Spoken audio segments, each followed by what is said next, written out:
Welcome to AHRC TV's weekly roundup. In this week's program, we hear from the Asian Human Rights Commission on the recent amendment to Pakistan's constitution that gives more power to military courts. In Burma, the police shot and killed a local woman participating in a peaceful protest against land grabbing in the area.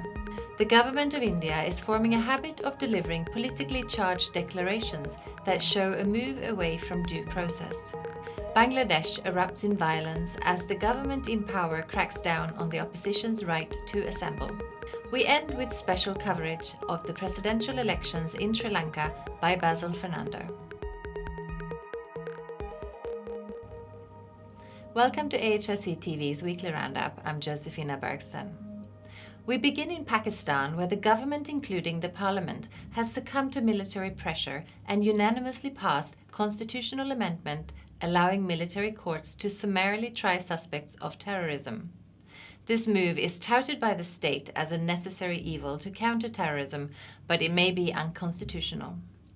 The legal community and civil society strongly opposed these military courts in place of functioning judiciary and termed the amendment as a civilian martial law. The bar associations will be challenging the constitutional amendment. The move came in the wake of the brutal Peshawar school attack on December 16, where Taliban militants killed 136 students and 9 staff. For more on this story, Basil Fernando earlier spoke with Bijo Francis at the Asian Human Rights Commission. The Legislative Assembly and the Senate in Pakistan has introduced a new law allowing for military courts. Allowing of military courts goes against the constitution of Pakistan, which is a democratic constitution. Democratic constitution is based on separation of powers, and the power of adjudication belongs only to the judiciary.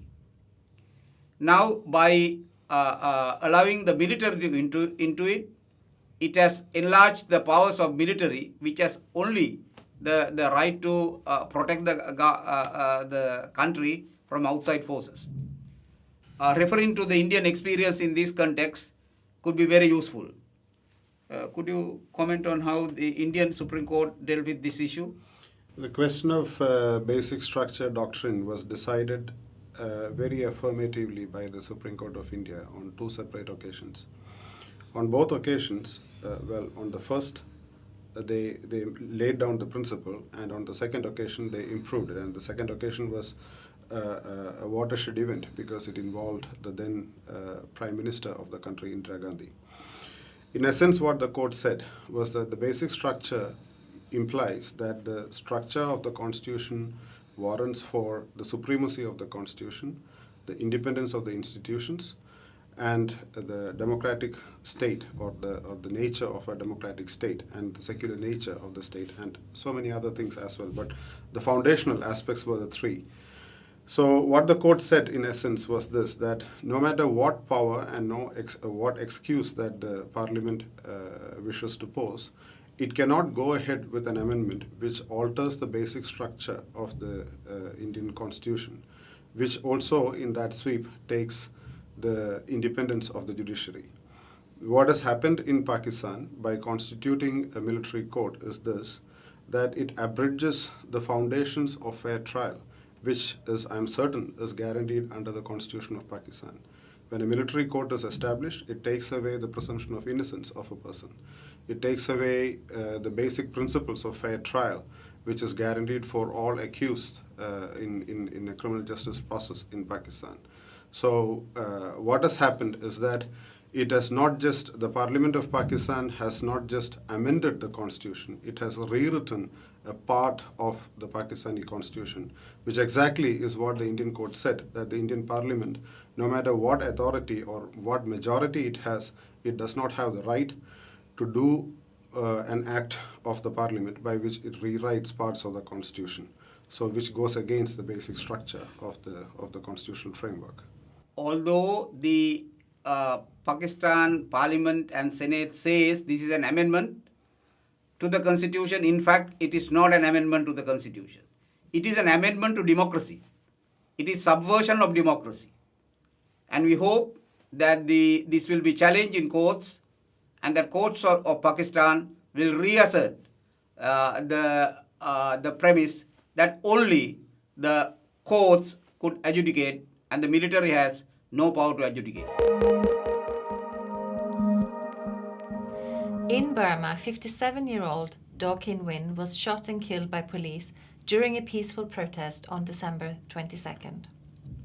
China's Wan Bao and the Burmese military-owned Union of Myanmar Economic Holdings Limited began fencing off sections of Satay village as part of the Let Padang copper mine project. The villagers who opposed the confiscation of their land staged a peaceful protest to disrupt the activity and preserve the crops that they had planted on the land. The military instructed the police to crack down on such protests, and the police resorted to firing live rounds at the protesters. The gunfire killed Do Kin Win and injured several others.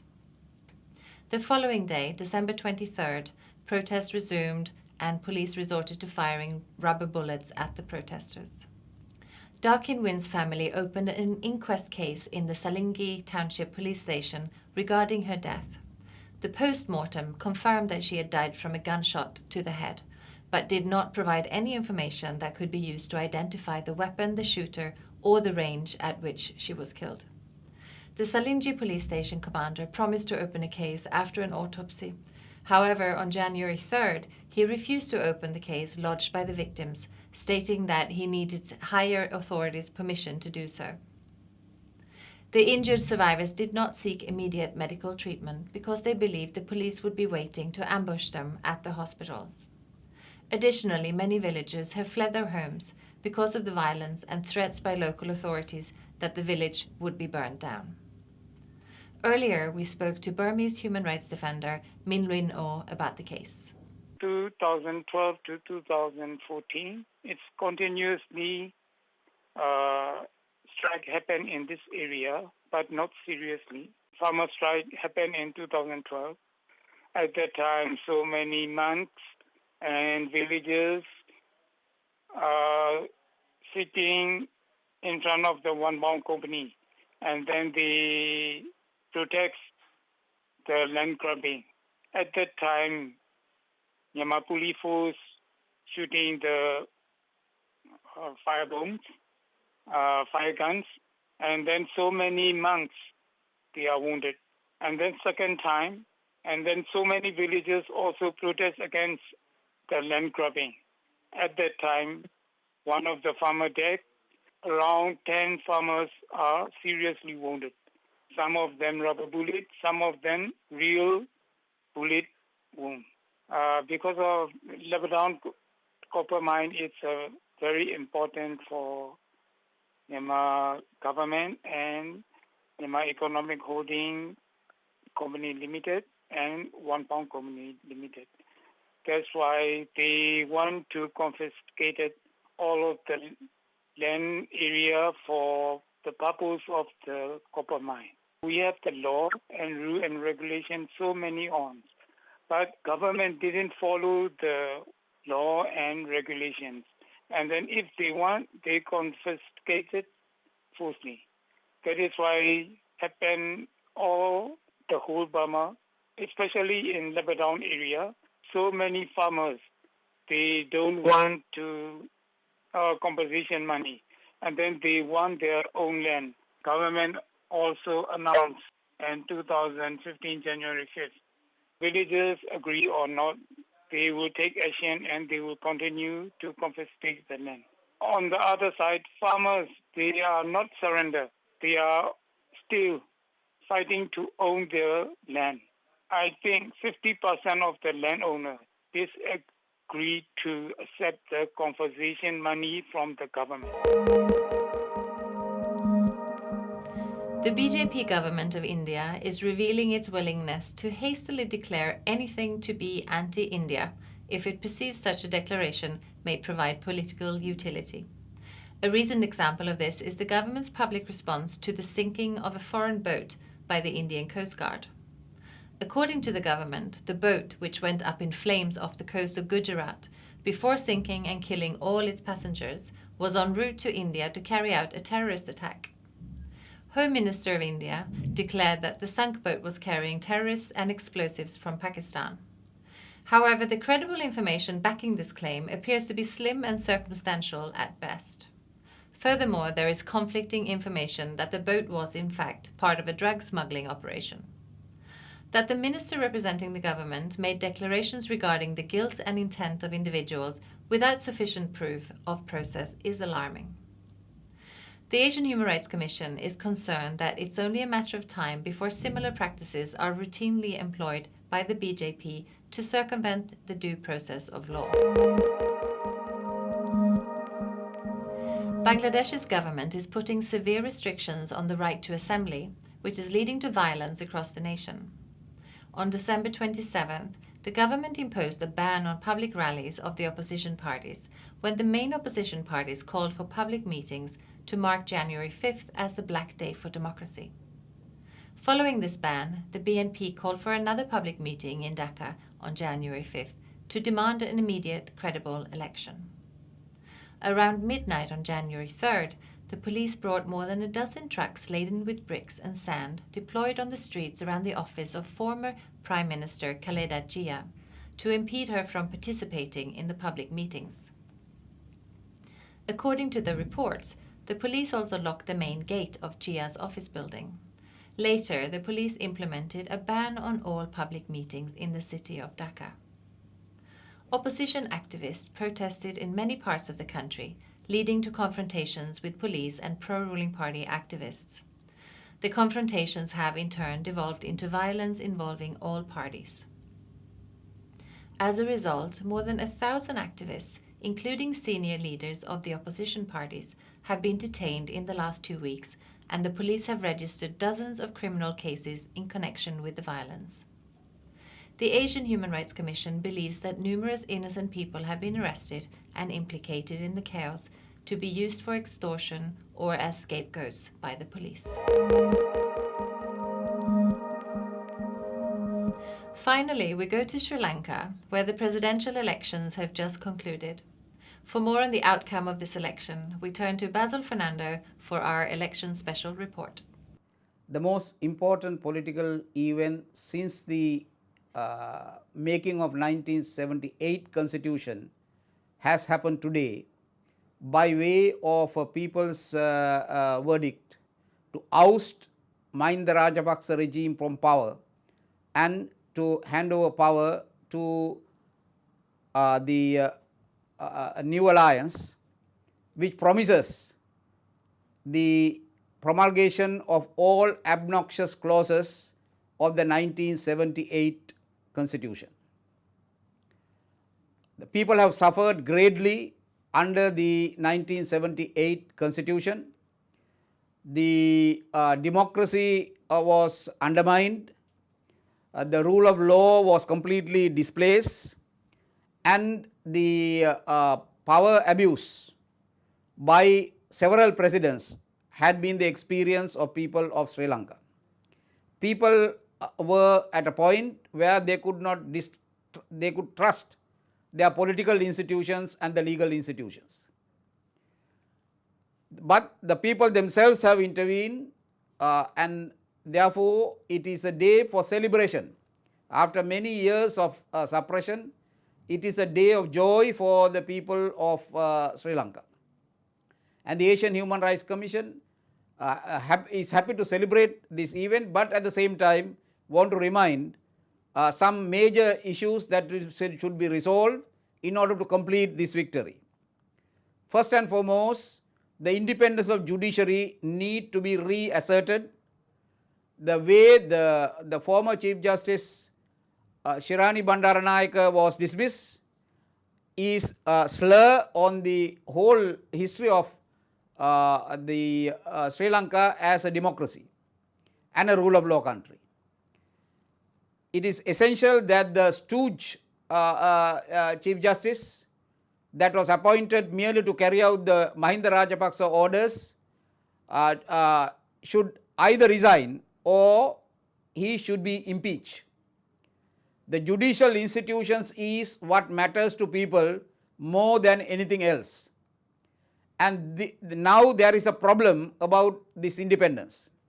this should be brought to an end so that the government which is appointed will have the support of a democratic government which will try to keep the government and the people both within the framework of a rule of law.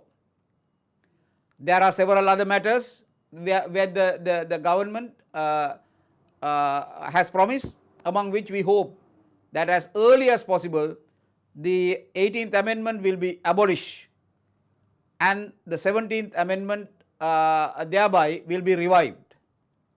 We very much hope on this change because the 18th Amendment was a blueprint of a dictator. The democracy is possible only when the 18th Amendment is not in the law book anymore. For other constitutional amendment, there are the people's discussion, and among which one of the firm actions that should be taken is to establish in Sri Lanka the commission similar to some other countries like Hong Kong for bribery and corruption. When the people don't trust the corruption commissions as they do now, there cannot be a social stability. Economic development as well as social stability demands the end of corruption. One man and a family has been rejected because of corruption. Then it is time to make sure that others who come to power will not repeat this despicable and black example. And we hope that the firm actions, the people will remain in the struggle, and they will make themselves assert at every point and not merely to trust the politicians. Civil society also, we are very encouraged by the manner in which the minorities in Sri Lanka has acted for the defense of the democracy of the whole country. This concern for the whole country should awaken others in the majority to work together with the minority so that mutual questions could be discussed and resolved. And if these things are achieved, Sri Lanka will be entering into an unimaginably beautiful future. And it is the hope of Asian Human Rights Commission that the people will now embark on establishing their own future for better. That is all for this weekly roundup. For more on these and other issues, please visit www.humanrights.asia. Thank you for watching and see you next week.